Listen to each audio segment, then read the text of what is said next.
정치 현안을 좀 들여다보려고 하는데요. 이재명 대통령 취임 2달 됐죠. 민주당에서는 대통령실과 발을 맞출 대표를 새로 뽑았는데 강성의 정청래 대표가 뽑혔습니다. 그런가 하면 제1야당 국민의힘도 전당대회가 한창 진행 중이죠.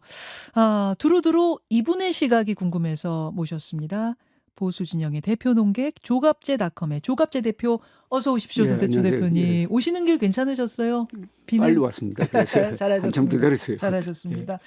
이슈부터 좀 짚어봐야 될 것 같습니다. 어제 그야말로 어처구니 없는 장면 하나가 포착이 돼서 국민들을 놀라게 했는데 국회 법사위원장을 맡고 있었던, 지금은 이제 그만뒀습니다만 맡고 있었던 이춘석 의원이 본회의장에서 휴대폰으로 주식 거래를 하는 듯한 장면이 기자 카메라에 포착이 됐어요. 그것만으로도 부적절한데 자세히 보니까 보좌관 명의의 주식 계좌, 더 자세히 들여다보니까 네이버, 카카오 같은 AI 관련 기업의 주식. 그런데 이춘석 의원은 새 정부 국정기획위에서 AI 정책을 담당했던 분. 와, 이거 설상가상 첩첩산중. 대표님은 어떻게 보셨습니까? 저는 날벼락을 맞았다는 생각이 들다가 날벼락이 아니라 벼락을 맞았다는 생각이 들어요. 그게 무슨 말씀? 날벼락과 벼락은 다르죠. 날벼락은 네. 엉뚱하게 벼락이 떨어지는 건데 벼락 맞는 것은 우리나라 속담으로 좀 당할 사람이 당한다, 당할 세력이 당한다 그런 뜻 아닙니까? 그렇죠. 그러니까 지금 정청래 대표 등장한 이후에 민주당이 몰아붙이고 있는 그런 모습과 어제 있었던 일은 너무나 상반되잖아요. 그죠? 그렇죠. 그러니까 자기 부정이 돼버리잖아요. 예. 지금 잘 말씀하셨듯이 이춘석 의원이 사실상 인정한 것 아닙니까? 그죠? 차명 네. 거래는 의혹이 아니라 실체라는 것을 인정했으니까 그렇게 탈당 사퇴를 선언을 했는데 네. 그게 지금 뭐 이해 충돌 문제라든지 주식 시장이 지금 분노하고 있는 이런 것과 완전히 직결되는 그런 어떻게 보면 폭탄을 던진 건데 폭탄을 던진 수준이라고 지금 보세요. 민주당이 반시장적 어떻게 보면 또 반기업적 정책을 계속 내어놓고 방송을 장악하는 방송법은 어제 하나 통과시켰고 그다음에 대북 정책에서 정동영 그리고 국정원장 두 사람이 계속 김여정에게 풀 서비스를 하고 있는 거예요. 김여정에게 욕을 먹어가면서도 김여정이 가장 싫어하는 대북 방송 중단하고 시설까지 철거하고 그보다 더 중요한 것은 국정원이 비밀리에 해온 북한에 대한 비밀 라디오 방송과 텔레비전 그게 북한 사람들의 그걸 못하게 하는 것은 북한 사람들의 눈을 멀게 하고 귀를 막는 거거든요. 대북 확성기 방송뿐만 아니라 이건 인권 문제고 북한 사람들이 외부 세계가 어떻게 돌아가는지를 알 수 있는 가장 중요한 통로를 다 막아버리면은 딱 좋아할 사람은 김여정, 김정은이에요. 이게 다 합쳐지면은 이재명 대통령이 지금 2달 동안 중도 실용적인 정책을 편다고 해왔던 것을 거의 물거품으로 만들 수 있는 다시 좌우 대결 구도로 가는 그런 쪽을 지금 민주당이 선도하고 있다고 그래요. 이래 되면은 이재명 대통령의 정책과 정청래 민주당의 정책과 이미지가 달라져요. 한 사람은 굿캅이고 한 사람은 배드캅인데 이게 균형을 이루면 괜찮아요. 그러나 이게 완전히 상충돼 버리면은 그 심하게 말하면 여권 내의 일종의 분열 비슷하게 그렇게도 갈 수 있거든요. 여권 분열로 갈 수 있다. 사실은 조갑재 대표께서는 이재명 대통령 후보 시절부터 여러 번 만나면서 지금 뭐 실용 정책, 중도 정책 잘하고 있다 칭찬도 하셨던 분인데 지금 당이 너무 나가는 거예요. 당이 너무 나가고 있다고 보세요? 저거는 검찰개혁, 사법개혁, 언론개혁을 내세워가지고 추석 전에 폭풍처럼 몰아치겠다는데 얼마나 부작용이 많이 생기겠습니까? 그게 가능하냐 이거죠. 근데 그 이재명 좀 대통령도 거기에 힘을 사실 싣고 있는 건 아니라고 보세요? 의중이 그쪽이 아니라고 보세요? 조금 천천히 해야 되겠다는 생각은 난 갖고 있다고 봐요. 그리고 이거 뭐 이 언론 개혁이라는 게 그 말이 안 되는 게 언론 개혁을 영어로 번역해가지고 외국에서 보도하면은 예. 독재한다고 생각합니다. 정권이 왜 언론 개혁을 합니까? 그럼 언론이 예. 민주당을 개혁합니까? 이건 서로 존중하는 것 아닙니까? 아하. 그런데 언론 개혁해놓고 하는 거 보면은 주로 KBS, MBC, EBS 이쪽의 사장을 마음에 맞는 사람 선임하고 그 보도 책임자 임명할 때 노조의 동의를 받아야 된다는 이런 식으로 지금 하고 있잖아요. 물론 뭐 민주당에서는 그게 그런 장악하려는 것이 아니다라고 예. 뭐 이야기를 근데 하고 이게 있습니다만. 언론 개혁의 언론 개혁이란 말도 안 되지만 언론 정상화의 오래된 문제는 현존 정권으로부터 독립된 공정한 보도를 하도록 하는 게 그게 그렇죠. 예. 언론 개혁의 목표가 돼야지. 독립성, 공정성. 장악은 아닙니다. 언론 장악을 언론 개혁이라고 하면 안 되잖아요. 지금 조 대표님 말씀을 제가 정리를 해보자면 그럼 그 이재명 대통령 후보 시절부터 계속 주장했던 중도 실용 그리고 예. 심지어 보수까지 나는 아우르겠다고 그렇죠. 했던 그 기조와 지금 이제 당이 이끌고 있는 이 기조가 지금 맞지 않고 맞지 않죠. 이춘석 의원의 이 어딥니까 본회의장에서 주식 거래도 완전히 자부정입니다. 자아부정이다. 그러니까 이렇게 밀고 나가는 것의 도덕성이 이렇게 하려면 개혁을 주도하는 사람은 예. 도덕성이 있어야 되거든. 도덕이 받침돼야지 끌고 가죠. 그리고 핵심적인 법사위원장 하는 사람이 그것도 실시간으로 그 본회의에 앉아가지고 거짓을 하고 있는 게 잡혔다면은 네. 그 상당히 이게 폭발성이 크다고 생각합니다. 그래서 제가 예. 날벼락이 아니라 이건 벼락 아니냐는 그런 생각을 한 거예요. 사실은 지금 주식 투자자들이 이 주식 양도세 문제 때문에 가뜩이나 부글부글 그렇죠. 하고 예, 있었는데 예. 거의 기름을 부은 게 아니라 아예 폭탄 던져버렸다 보시는 거예요. 이재명 대통령은 주식으로 장난치면 패가 그러니까. 망신하도록 하겠다라고 했을 정도로 이 부분에 대해 강한 철학을 갖고 있는데 그럼 이 대통령이 좀 나서서 이 시점에서 한마디를 해야 된다고 보세요? 이춘석 의원 이 사태 혹은 주식 양도세 관련해서. 앞으로 그 8.15 관계로 예. 이재명 대통령이 아주 중요한 스피치를 하지 않겠습니까? 맞습니다. 8.15 스피치. 거기서 큰 방향을 한번 재천명할 필요가 있다고 생각합니다.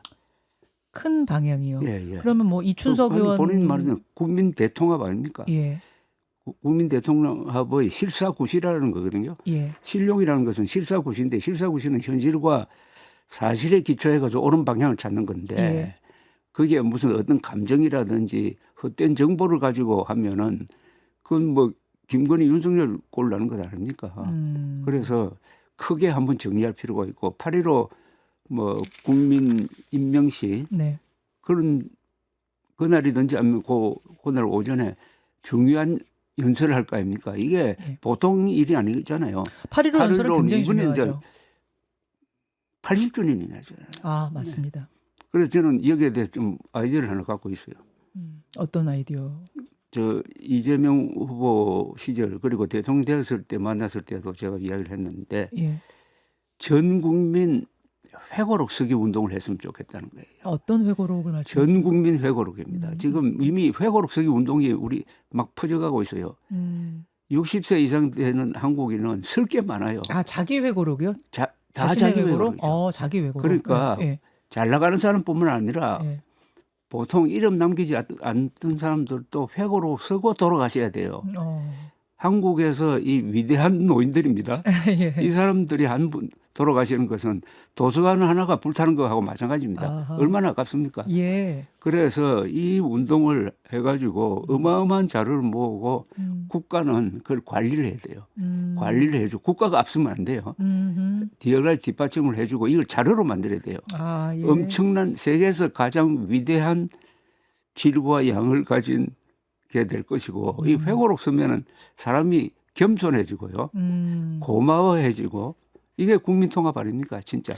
자, 이거는 개인적인 차원에서의 어떤 8.15 아이디어인데 이미 이재명 대통령께도 만나셨을 때 전달하셨단 그분이 뭐 말씀이고. 메모하고 좋은 반응을 하더라고요. 그렇습니까? 그러니까 어디까지나 이건 민간인 주도로 하고 국가가 뒷받침하고 인프라를 만들어줘야 돼요.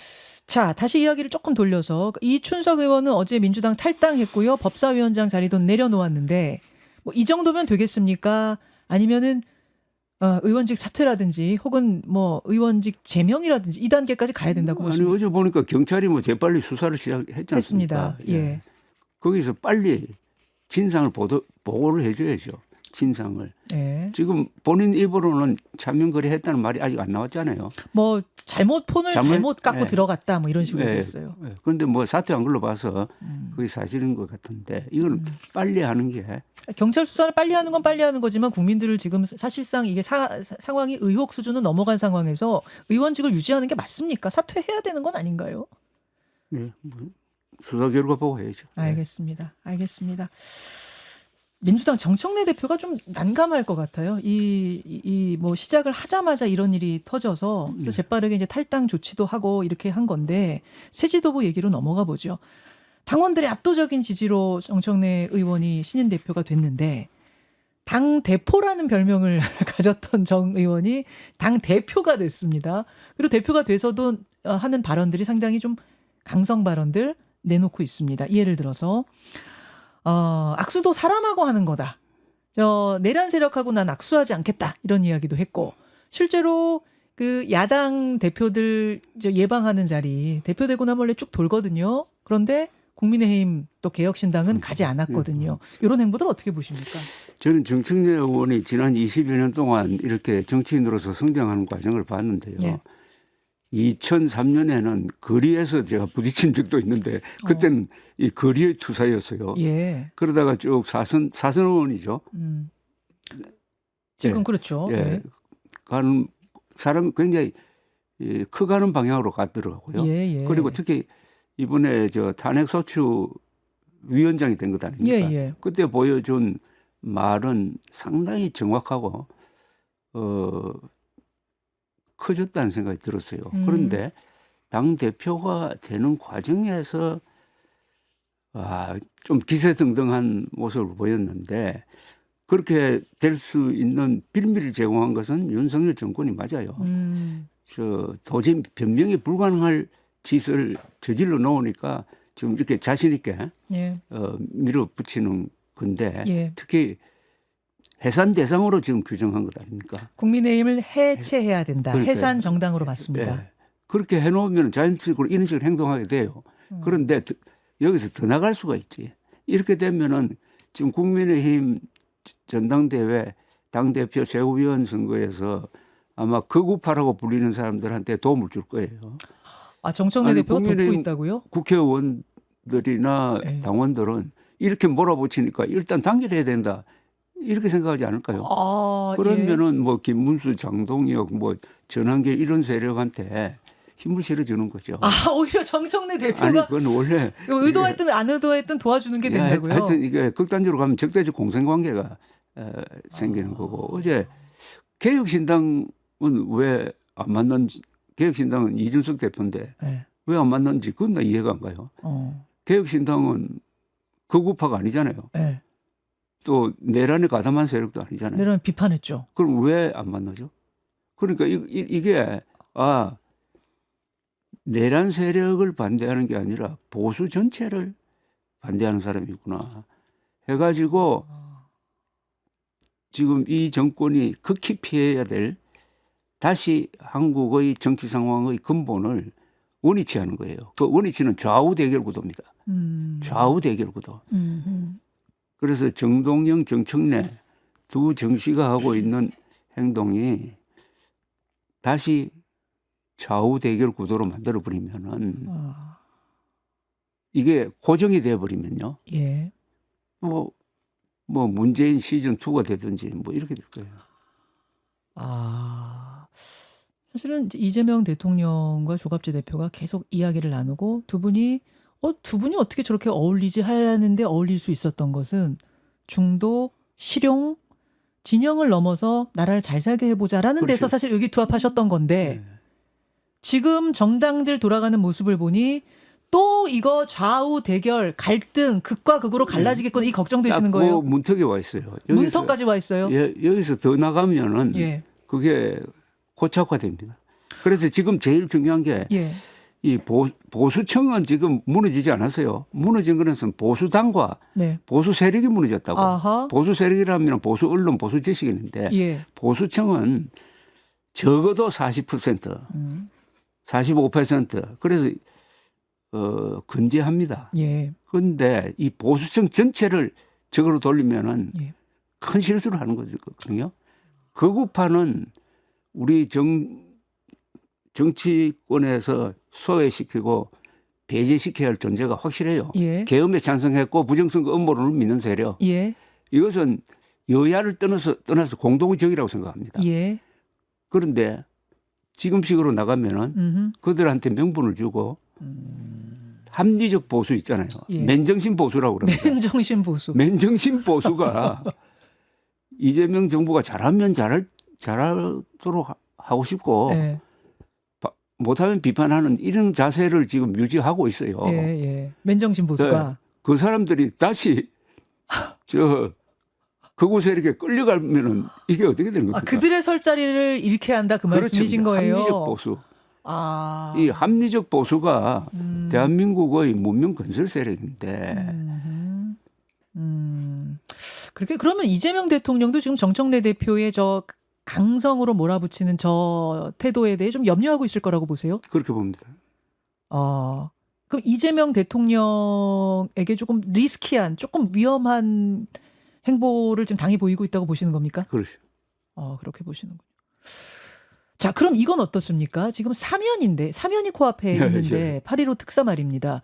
뭐 조국 전 대표를 사면하느냐 마느냐, 또 국민의힘에서 송원석 원내대표가 누구 이름을 또 올리는 게 포착이 되고 뭐 텔레그램이 잡히고 막 이랬단 말입니다. 사면 대통령이 정치인 사면 해야 됩니까? 말아야 됩니까? 이번에 어떻게 보십니까? 해야 됩니다. 사면은 대통령이 가지고 있는 권한이고 해야 된다고요? 네, 그걸 적절하게 함으로써 대통령이 사람 잡아 넣는 일만 하는 게 아니고 그러려면 이제 민생사범에 대한 사면이 이게 예. 주가 되거든요. 예, 그렇죠. 이번에도 그렇게 할 걸로 봅니다. 그런데 항상 거기에 소수의 정치인이 끼임으로써 예. 사면 전체의 의도가 흐려지는 경우가 대부분이었어요. 맞습니다. 예. 맞습니다. 그런데 이번에 주로 조국 의원, 전 의원이라든지 네. 또 송원석 씨가 사면해달라고 하는 홍문종, 정찬민 그 사람들이 또 보니까 죄질이 나빠요. 그렇지 않습니까? 네, 뭐 돈과 관련된 거죠. 부패 문제와 관련됐는데 이런 사이에 한 사람이 빠져 있는 것 같아요. 누구? 꼭 사면해야 될 사람이 있습니다. 누굽니까? 그것은 최순실 씨예요. 최순실 씨요. 이분이 아직 감옥에 있다는 거 알면은 아마 놀랄 겁니다. 근데 최순실 씨 사면한다고 그러면 반대할 국민 상당히 많을 것 같은데요. 아니 논리적으로 불가능하죠. 다 사면됐는데 네. 그 사건의 사실상 주범은 누굽니까? 국정농단 박근혜 전 대통령. 박근혜 전 대통령은 벌써 전에 사면 복권되고 그와 연관된 사람들은 다 사면 복권됐어요. 한 사람 딱 남았어요. 그런데 아무도 이 사람을 챙겨주지 않아요. 그러나 네. 법리상 주범 다 사면되고 그다음 감옥에 있는 게 벌써 9년째. 근 10년에 가까워지거든요. 그러면은 최순실 씨와 최서원 씨하고 조국 전 대표 둘 다 사면해라 이쪽이신 거예요? 그건 난 조국 의원은 너무 짧잖아요. 1년이 안 됐잖아요. 복역 기간이 그렇죠? 3분의 1이 안 됐죠. 예. 그렇다면은 이게 균형이 안 맞는다 또. 균형이 안 맞아요. 이건 또 별도의 문제예요. 이 최순실 사면은 인간적으로도 그렇고 법리적으로도 그래요. 또 그런 개인 의견 이건 대통령하고 오찬하실 때도 전달하신 걸로 제가 알고 있는데. 그런 말 한번 꺼내봤어요. 그러셨어요. 그럼 이번에 사면은 있어야 한다고 보시는 거고 올해 복역한 최순실 씨를 그럼 어떤 통합의 상징으로 사면하자는 말씀이시고. 그래서 통합이라기보단 거기서 그 기억을 이제 정리할 때 안 됩니까? 정리를 좀 하자. 저런 기억을 계속 오래 가져가는 게 뭐 좋을 게 뭐가 있습니까? 그렇게 보시는군요. 이게 될지 안 될지 모르겠습니다만 개인적으로 그걸 좀 주목을 해요. 그렇게 보신다는 말씀. 송원석 원내대표가 홍문종, 정창민 전 의원 사면하라고 올린 저 텔레그램 포착된 건 어떻게 보셨어요? 그러니까 조국 사면을 형식적으로는 반대하고 있잖아요. 반대했습니다. 그렇죠? 저렇게 하면서 진심으로 반대는 못하는 거 아닙니까? 조국 사면에는 좀 유리한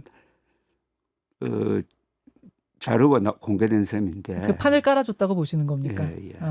자, 여기까지 일단 본방송하고 제가 못다한 질문 조금 있어가지고요. 예. 유튜브로 함께 가겠습니다. 고맙습니다, 조 대표님.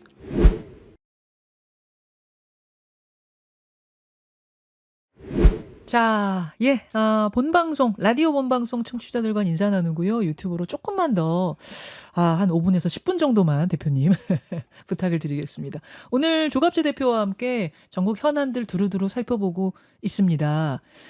보수 진영의 대표 논객이자 원로 조갑재 대표는 이 현안을 어떻게 보시는지, 또 내일은 유인태 전 국회 사무총장 나오세요.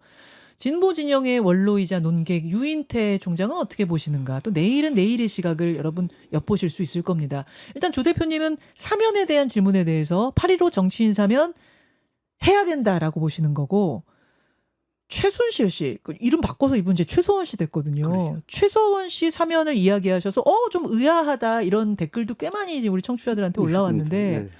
지금 광고 나가는 동안 말씀을 나눠보니 최서원 씨가 뭐 이뻐서라기보다는 이재명 대통령이 이야기하는 국민통합, 보수도 아우르고 간다는 차원에서 한 99년에서 10년 살았으니 이제는 뭐 특사 명단에 좀 올려도 되지 않겠느냐, 그 차원으로 말씀하신 거라고요, 국민통합.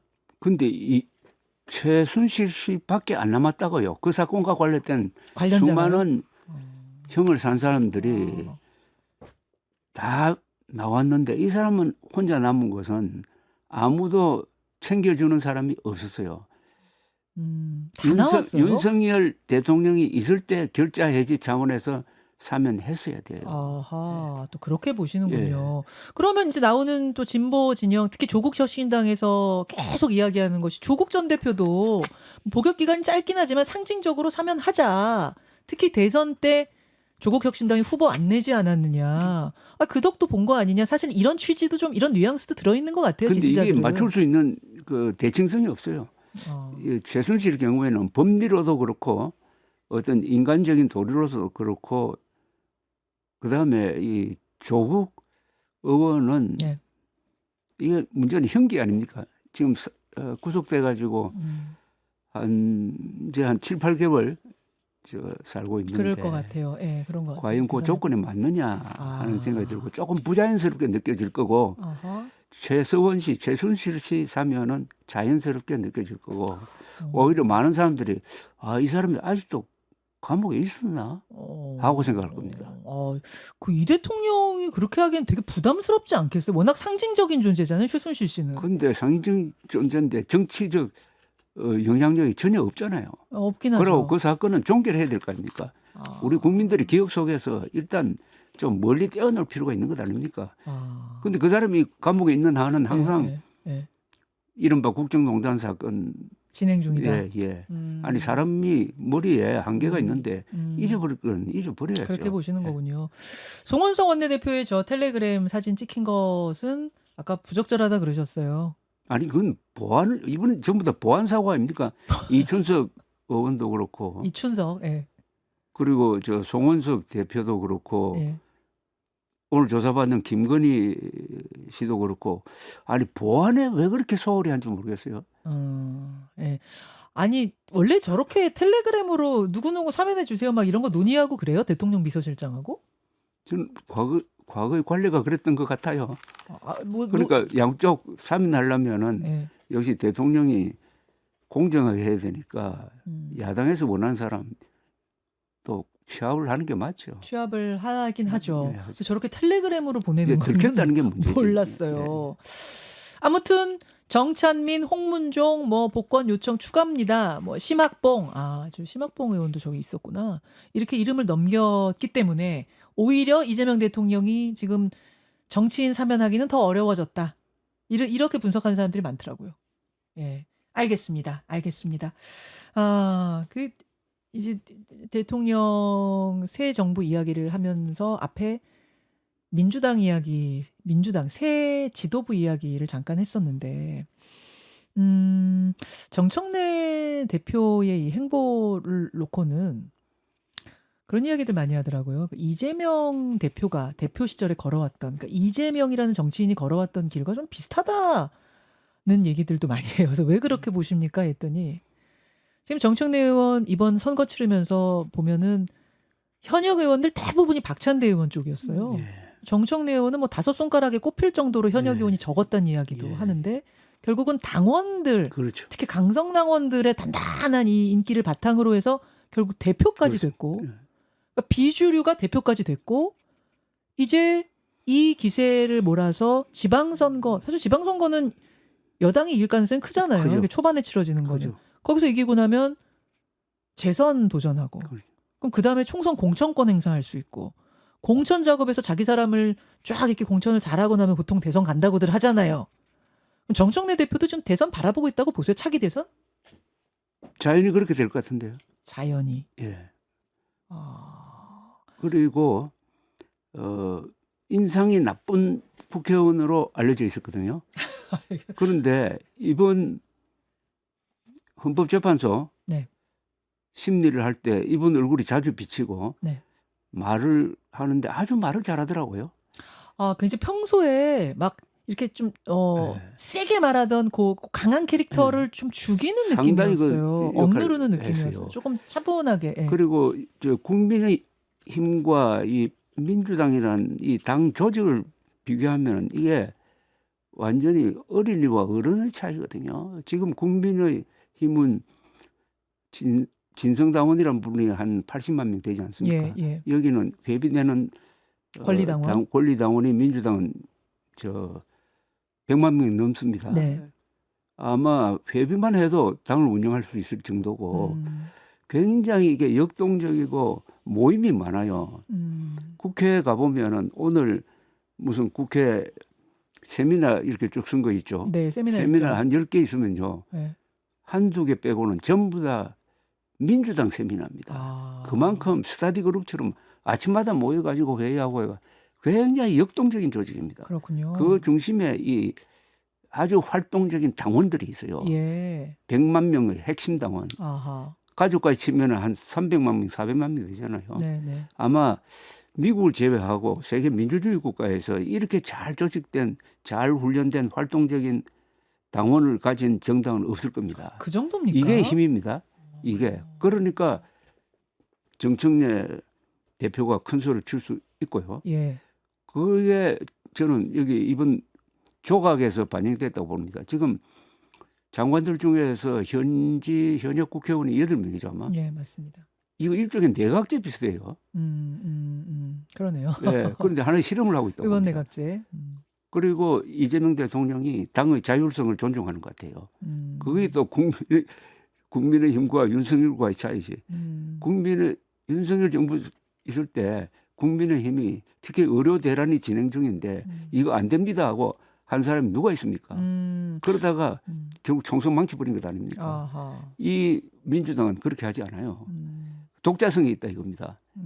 그런데 이건 정당의 발전 측면에서 보면 아주 바람직한 거예요. 네. 정당이 독자성이 있어야 되거든요. 아하. 대통령은 이재명 대통령은 민주당이 배출한 대통령 아닙니까? 예. 윤석열 대통령은 그런 생각이 없었잖아요. 아. 예. 그렇죠. 오히려 자기가 잘해가지고 여당을 만들어줬다. 네. 이런 심리인데 그래서 좋은 아주 특이한 게 있어요. 그러나 여기에 네. 약간의 또 함정이 있는 거지. 어떤 예. 함정이요? 대통령과 강한 대표 사이의 갈등이라든지 아. 이런 게 있을 수가 있다 이겁니다. 아, 대통령이 완전히 당을 장악하고 가는 분위기가 되면 뭐 국민의힘이 전에 그랬듯이 윤 대통령이 장악했듯이 그러면 뭐 국민들 보기에 안 좋고 결과적으로는 안 좋지만 여하튼 대통령이 국정 운영을 하기에는 굉장히 편한데 네. 당이 대통령보다 정부보다 더 힘이 세면 네. 그러면은 이제 대통령 입장에서는 그렇죠. 근데 또 대표가 강하면 그러니까 그게 이게 문제죠. 여러 가지 삐걱거릴 경우가 생기면 굉장히 좀 난감해질 수 있단 말씀이네요. 그게 좋게 보면은 예. 견제가 되고 예. 이른바 요새 개헌할 때 항상 부르짖는 게 대통령의 분권 아니었어요. 예. 그러니까 여당 안에서 여권 안에서 일종의 분권이 이루어지는 거예요. 그런 점에서는 좋은 거예요 이게. 어허. 예. 그러니까 이것은 나는 좋다 나쁘다 하기 전에 예. 하나 실험을 하고 있다고 봐요. 실험을 하고 있다. 새로운 정치 난 그건 좋다고 봅니다. 음. 실험을 하고 있어요. 예, 좋다고 보시는데 예. 다만 이재명 대통령이 쉽지는 않겠다 이렇게 보시는 거예요. 그렇게 하죠. 아니 제가 말씀을 하시니까 언뜻 떠오르는 게 이번에 지금 굉장히 시끌시끌한 주식 거래 예, 양도세를 그러니까. 내는 사람을 주식 50억 원 가진 사람으로 할 거냐 10억 원 가진 사람으로 할 거냐 정부 개편안이 10억 원 가진 사람으로 낮추겠다라고 했더니 막 지금 주식 그렇죠. 투자자들이 난리가 났잖아요. 그러자 여당이 깜짝 놀래가지고 이거 재검토하겠다 했어요. 그러니까. 그랬더니 어제 대통령실에서 재검토한다고 우린 한 적이 예, 없다. 그렇게. 다른 얘기가 나오더라고요. 굉장히 보기 드문 일이잖아요. 보기 드문 일이죠. 예. 아주 정권 초반인데. 그래서 이거 뭐지? 싶기는 했습니다. 그런데 이재명 대통령이 후보 시절에 강조한 게 저하고 만났을 때도 그 점을 제일 먼저 말하던데 민주당은 종북 정당이 아니다. 음. 종북 세력은 공천 과정에서 작년 총선 공천 과정에서 많이 나갔다. 이렇게 이야기하면서 중도를 강조를 했거든요. 그런데 요사이 정책을 보면은 그런 게 아닌 것 같아요. 요새 정책의 공통점이 있지 않습니까? 정동영 통일부 장관? 통일부 장관의 대북 정책과 이번에 반시장적이라고 일컬어지는 네. 또는 반기업적이라고 일컬어지는 또는 정권을 방송을 장악해야 되겠다고 하는 이런 각종 입법 이걸 보면은 종북 좌파 본색 그대로 있는 것 아니냐는 의구심을 갖게 한다고요. 근데 그거는 조금 저는 의아한 것이 조금 동의하기 어려운 면이 있는 것이 정동영 장관은 이재명 대통령이 임명했고 정동영 장관과 이재명 대통령은 굉장히 오래 그렇죠. 같이 해온 걸로 제가 알아요. 뜻을 맞춰온 걸로 알아요. 그렇다면은 정동영 장관이 내는 이 뭐 대북 확성기 뭐 없애는 방침이라든지 이런 건 다 대통령하고 통한 거 아니에요? 이재명 대통령하고 따로 가는 느낌은 아닌데. 한미 군사 훈련 조정하겠다는 이야기는 저는 논의 없이 했다고 봅니다. 그건 굉장히 중요한 거거든요. 예. 한미 군사 훈련을 조정한다면은 이거는 미국과도 논의가 돼야 되고 우리 군은 아마 강하게 반대했을 겁니다. 거긴데. 예. 그걸 툭 던지는 거 봤을 때는 이건 대통령과 논의 없이 했다고 봐요. 그럼 전반적으로 보기에 조 대표님께서 뭐 세부적인 것까지 다 하나하나 그렇다는 건 아니지만 전반적으로 좀 다르게 가고 있는 느낌이다. 그래서 이재명 대통령은 종북성은 없다. 그러나 그 당의 성격상 노동자 중심으로 네. 가는 것은 이건 일종의 계급 투쟁론적 사고방식을 가진 사람들의 정치 행태인데 예. 그건 남아있는 거예요. 그건 뭐 여러 가지 사회, 경제, 정책으로 반영이 될 건데 이것하고 대북 정책이 또 그렇게 되면은 다시 종북 좌파 없어졌다는 종북 이야기 또 나오고 하면은 결국 국가를 다시 좌우 구도로 만들어 버린다 이겁니다. 아하. 예. 한국의 정치는 그 원리가 있어요. 어떤 거? 북한이라는 존재가 있기 때문에 네. 김일성이라는 존재가 있기 때문에 네. 민족사의 정통성과 삶의 양식을 놓고 다투는 타협이 절대로 불가능한 총체적 권력투쟁입니다. 남북한의 대결이. 네. 이거 부정하면 안 됩니다. 네. 다만 그 양식이 달라져요. 그래서 항상 남한의 정치는 좌우고도로 가게 돼 있다고. 그런데 세월이 흐르면서 북한도 변하고 한국의 좌파도 변하고 해가지고 새로운 정치 패러다임을 만들려고 하고 있어요. 지금 예. 이재명 대통령이 그걸 중도 실용이라고 던졌어요. 국익 중심의 뭐 외교라든지 이것도 다 그 차원입니다. 예. 그런데 그런 기조가 유지되는 게 저는 바람직하다고 보는데 정청래 민주당의 입법 독주라든지 뭐 개혁신당 젖혀놓고 뭐 한다든지 뭐 이런 것까지. 대통령의 기조와 결이 다르다. 네. 그 앞으로 상황들을 어떻게 전망하시는 겁니까? 계속 좀 이렇게 엇박자가 좀 날 거라고 보세요? 예, 나는데 이게 좀 민주주의라는 게 또 좋은 게 있어요. 어떤 거? 이렇게 해놓으면은 네. 거기서 어떤 합의가 스스로 이루어지잖아요. 정반합이라고 하기도 하거나 일종의 물리학에서 말하는 벡터 개념이 있잖아요. 예. 양쪽 힘이 이렇게 맞아요. 겨루면은 그게 민주주의거든요. 난 그걸 민주당의 생리상 거의 가능하다고 봐요. 그렇게 보십니까? 예. 알겠습니다. 알겠습니다. 국민의힘 얘기로 좀 넘어가 보죠. 지금 전당대회 한창 치르고 있는 국민의힘 한동훈 전 대표가 불출마를 하면서 예. 강한 경쟁자였던 김문수, 그러니까 한동훈 전 대표 빠졌기 때문에 김문수 후보가 많이 유력해지지 않았냐 이렇게들 판세를 보더라고요. 조갑재 대표님은 어떻게 보십니까? 한동훈 전 대표가 출마 안 함으로써 네. 흥행거리가 약해져 버렸어요. 그거 맞아요. 지금 흥행이 안 됩니다. 흥행이 좀 안 되더라고요. 예.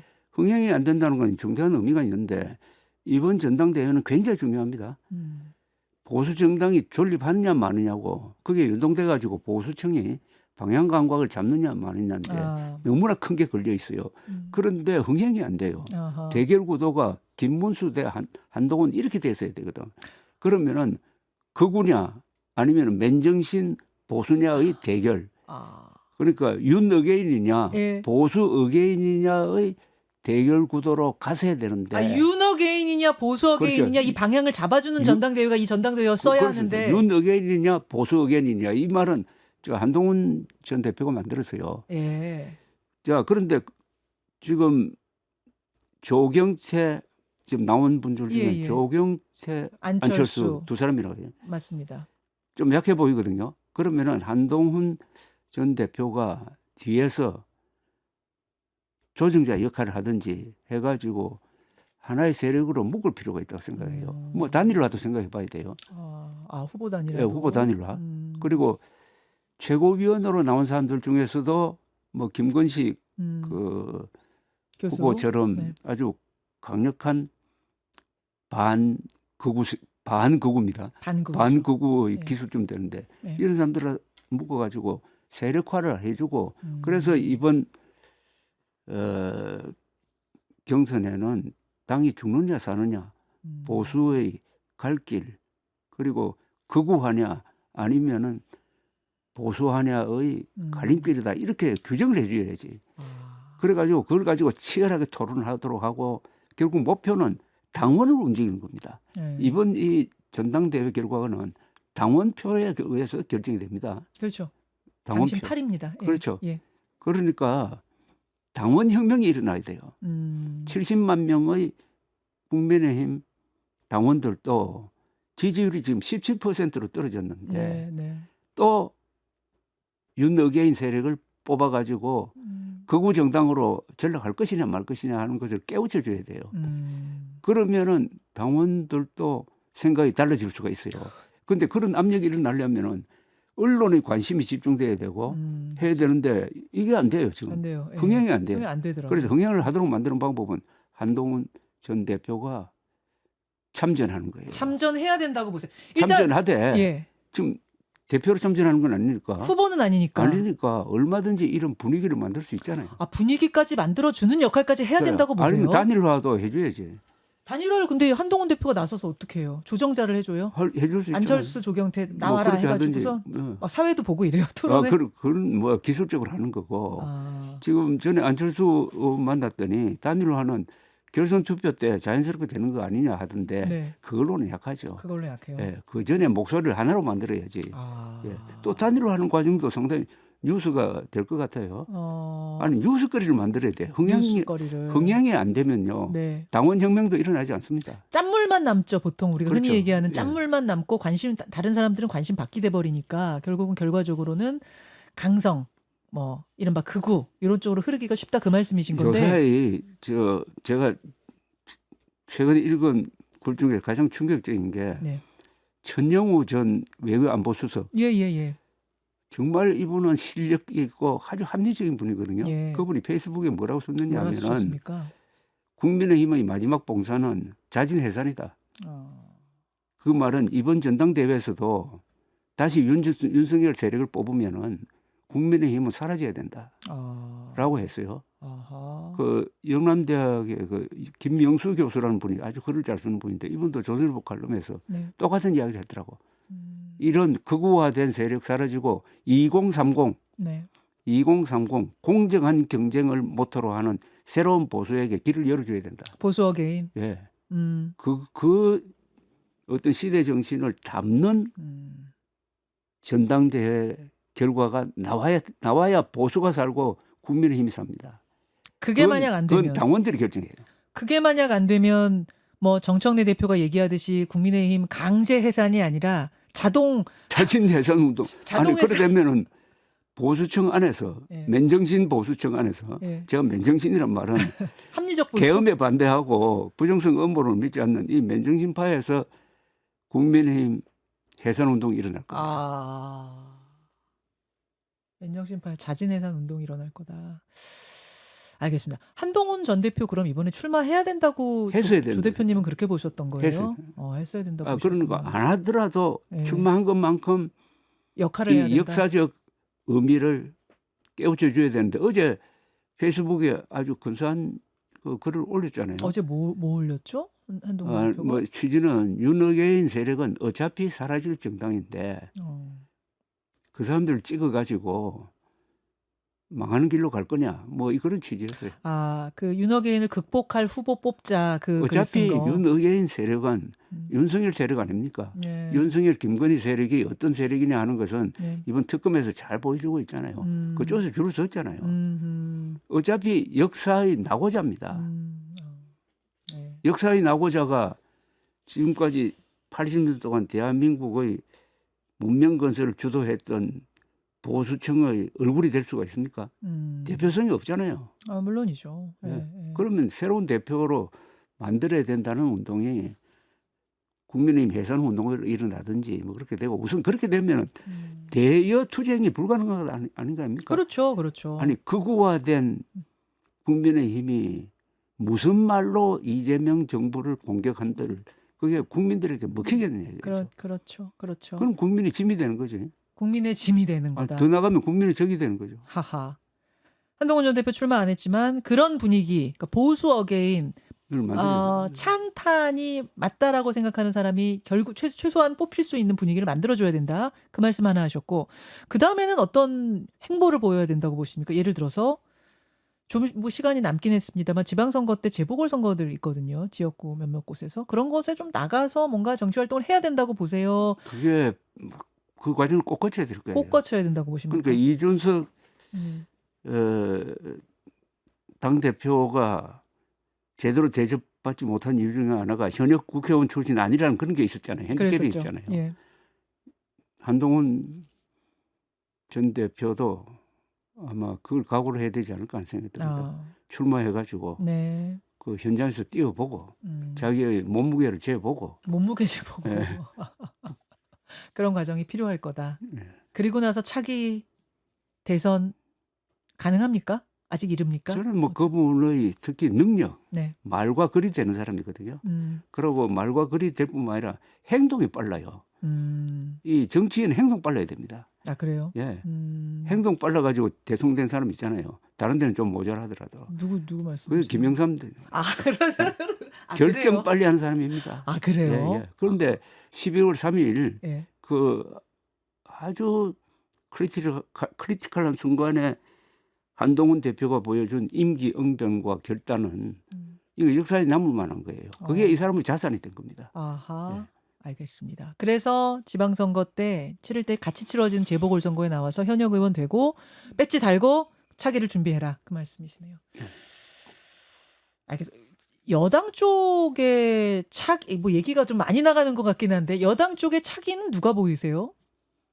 지금 뭐 자연스럽게 이번에 나온 박찬대 이분 정청래 박찬대 정청래 두 사람이 이제 부각된 것 아닙니까? 예, 일단 그렇죠. 당 대표 나왔으니까.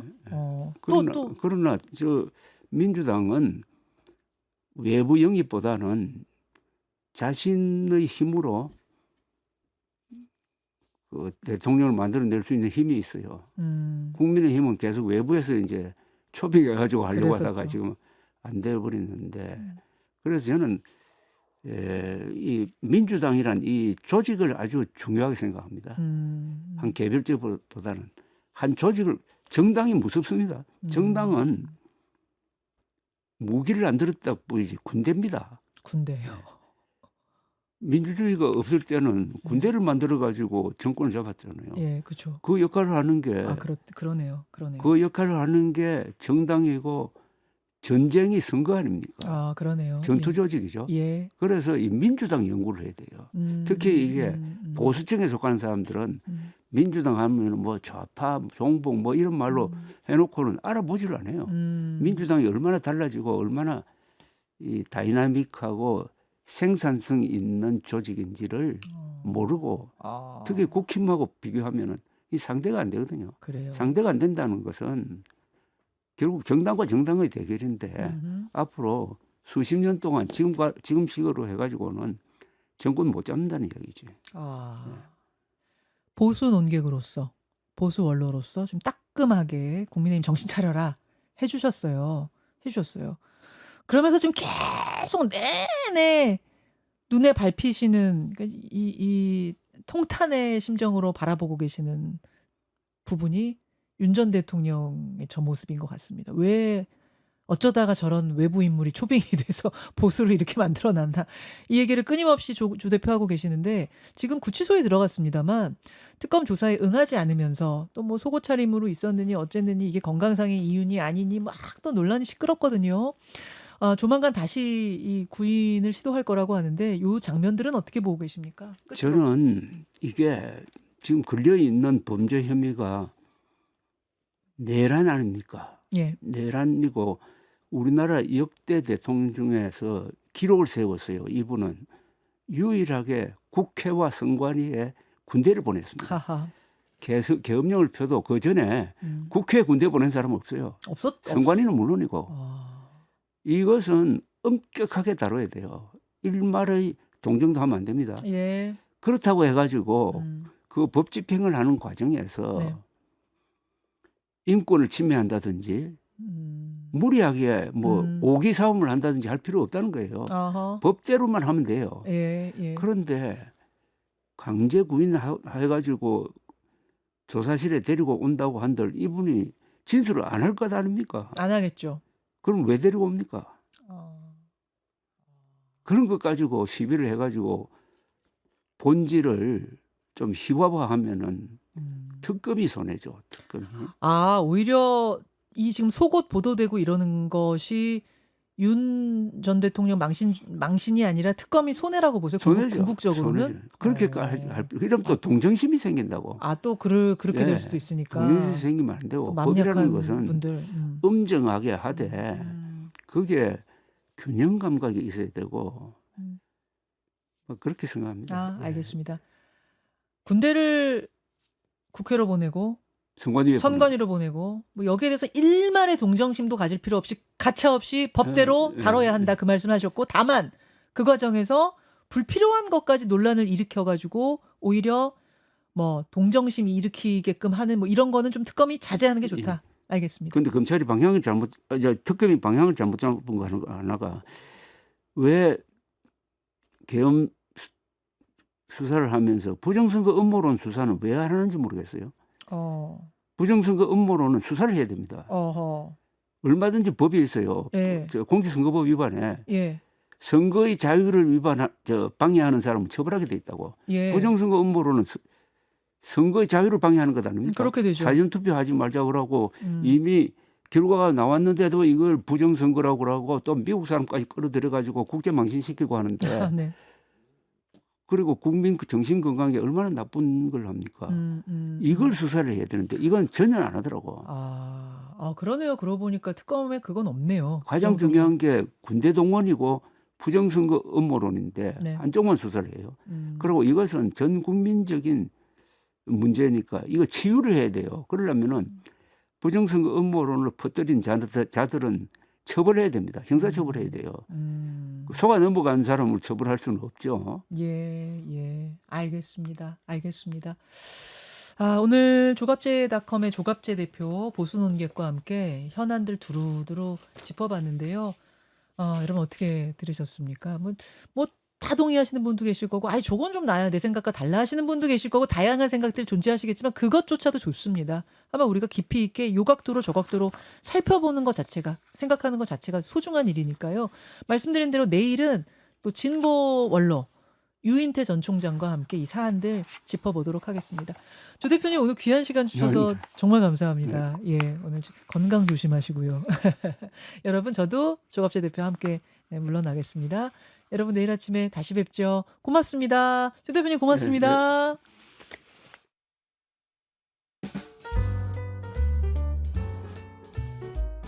김현정의 뉴스쇼는 시청자 여러분의 참여를 기다립니다. 구독과 좋아요, 댓글 잊지 않으셨죠? 알림 설정을 해두시면 평일 아침 7시 10분 실시간 라이브도 참여하실 수 있습니다.